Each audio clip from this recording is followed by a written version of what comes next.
সরকার online যে gaming প্ল্যাটফর্মগুলো আছে সেগুলি বিল এনে বন্ধ করে দিয়েছে।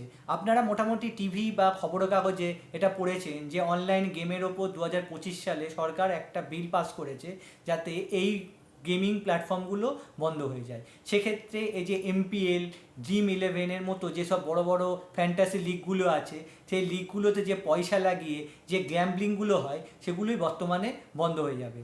এক্ষেত্রে কী সুবিধা হবে? এক্ষেত্রে সুবিধা হবে বলে আমাদের মতো বর্তমান প্রজন্ম বা আমাদের থেকে ছোট যারা আছে তারা প্রায়ই এইসব জায়গায় টাকা লাগিয়ে প্রচুর টাকা নষ্ট করছে। কেন বলছি, আপনারা যদি আশেপাশে বিভিন্ন জায়গায় ঘুরে দাঁড়াবেন সেখানে দেখবেন সবাই ফোন নিয়ে বিভিন্ন গাছের তলায়, বিভিন্ন লেকের ধারে বসে এই ধরনের অনলাইন প্ল্যাটফর্মগুলিতে টাকা লাগিয়ে তারা সারাদিন সময় নষ্ট করছে, কোনো কাজকর্ম সেক্ষেত্রে করছে না, বা তারা এইসব জায়গায় টাকা লাগিয়ে সর্বশান্ত হয়ে যাচ্ছে।